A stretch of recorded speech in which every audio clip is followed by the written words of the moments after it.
नमस्कार। मेरे चैनल हिंदी साहित्य के इतिहास में आपका स्वागत है। आज हम सुनेंगे मुंशी प्रेमचंद की कहानी पूस की रात। हल्कू ने आकर स्त्री से कहा, सहना आया है, लाओ जो रुपए रखे हैं उसे दे दूं। किसी तरह गला तो छूटे। मुन्नी झाड़ू लगा रही थी, पीछे फिरकर बोली, 3 ही रुपए हैं, दे दोगे तो कंबल कहाँ से आवेगा। माघ पूस की रात हार में कैसे कटेगी। उससे कह दो फसल पर दे देंगे, अभी नहीं। हल्कू एक क्षण अनिश्चित दशा में खड़ा रहा। पूस सिर पर आ गया है। कंबल के बिना हार में रात को वह किसी तरह सो नहीं सकता।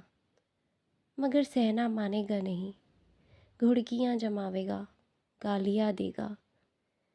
भला से जाड़ों में मरेंगे, भला तो सिर से टल जाएगी।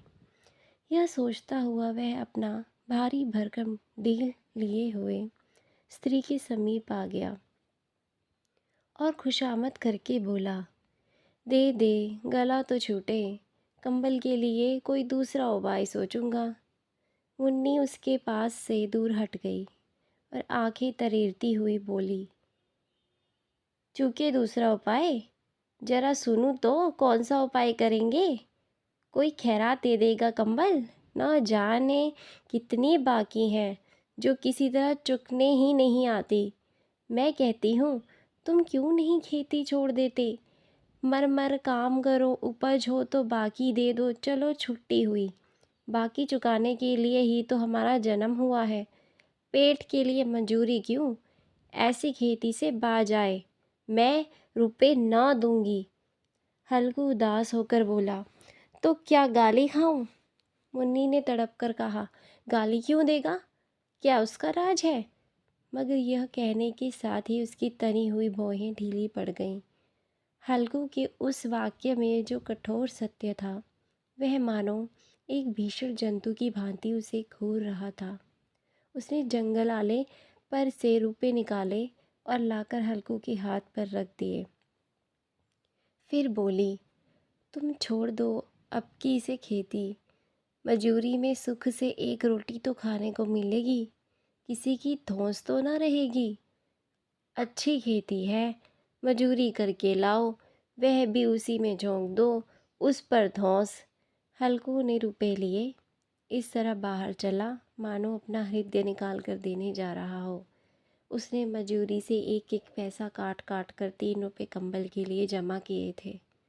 वह आज निकले जा रहे थे। एक एक पग के साथ उसका मस्तक पानी दीनता के भार से दबा जा रहा था।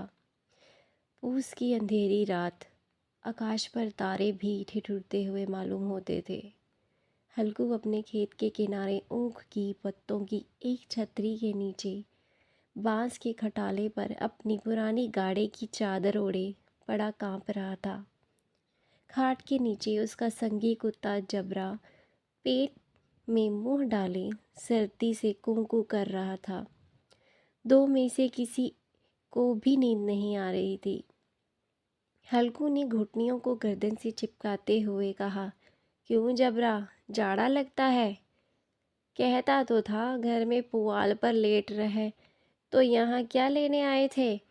अब खाओ ठंड, मैं क्या करूँ, जानते थे यहाँ हलवा पूरी खाने आ रहा हूँ, दौड़े दौड़े चले आए। अब रो नानी के नाम को। जबरा ने बड़े बड़े दुम हिलाई और अपनी कूकू को दीर्घ बनाता हुआ कहा, कल से मत आना मेरे साथ, नहीं तो ठंडे हो जाओगे। यहाँ रांड पछुआ न जाने कहाँ से बर्फ लिए आ रही है। उह, फिर एक चिलम भरूं, किसी तरह रात तो कटे। 8 चिलम तो पी चुका हूँ। यह खेती का मज़ा है। और एक भगवान ऐसे बड़े हैं जिनके पास जाड़ा आए तो गर्मी से घबरा कर भागे। मोटे मोटे गद्दे, लिहाफ, कंबल, मजाल है जाड़े का गुजर हो जाए।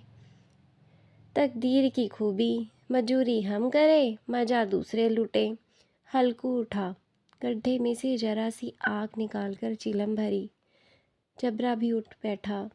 हल्कू ने चिलम पीते हुए कहा, पिएगा चिलम? जाड़ा तो क्या जाता है, हाँ जरा मन बदल जाता है। जबरा ने उनके मुंह की ओर प्रेम से छलकता हुआ आंखों से देखा। हल्कू, आज और जाड़ा खा ले। कल से मैं यहाँ पुआल बिछा दूंगा, उसी में घुसकर बैठना, तब जाड़ा ना लगेगा।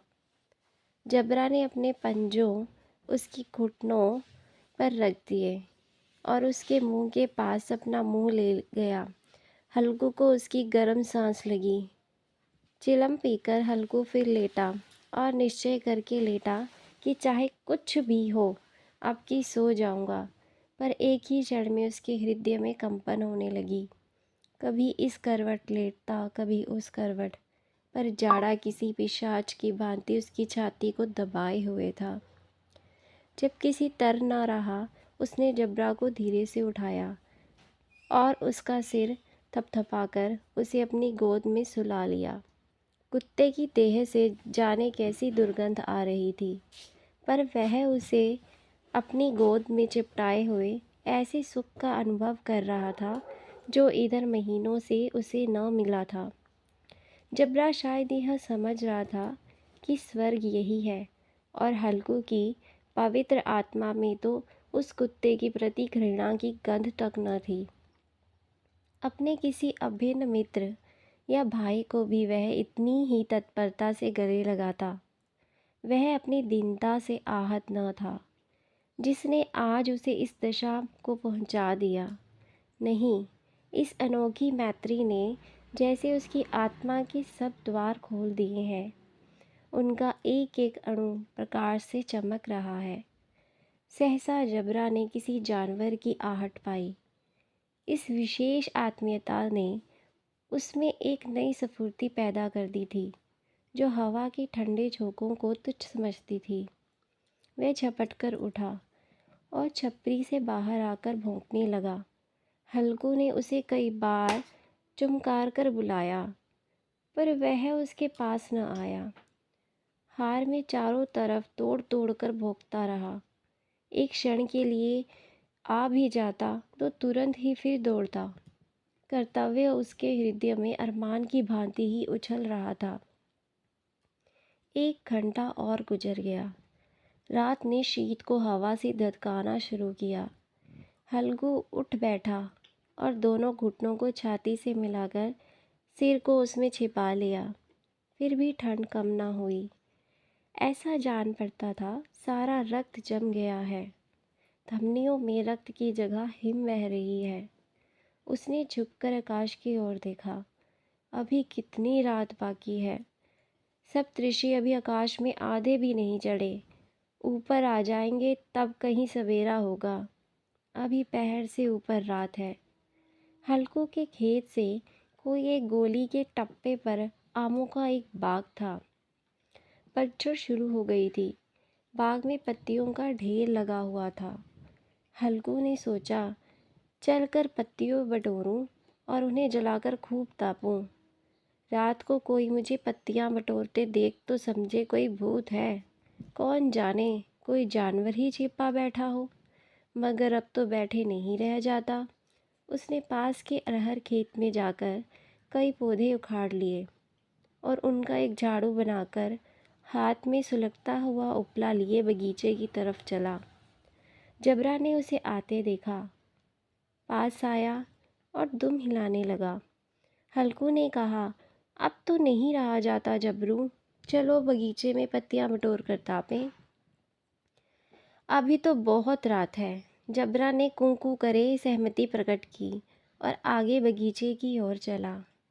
बगीचे में खूब अंधेरा छाया हुआ था और अंधकार में निर्दय पवन पत्तियों को कुचलता हुआ चला जाता था।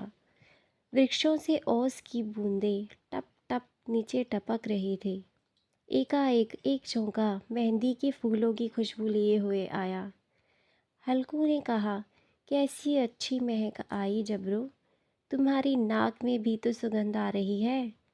जबरा को कहीं जमीन पर एक हड्डी पड़ी मिल गई थी। उसे चिंचोड़ रहा था। हल्कू ने आग जमीन पर रख दी और पत्तियां बटोरने लगा। जरा देर में पत्तियों का ढेर लग गया था। हाथ ठिठुरे जाते थे, नंगे पांव गले जाते थे और वह पत्तियों का पहाड़ खड़ा कर रहा था। इसी अलाव में वह ठंड को जलाकर भस्म कर देगा। थोड़ी देर में अलावा जल उठा। उसकी लौ ऊपर वाले वृक्ष की पत्तियों को छू छू कर भागने लगी।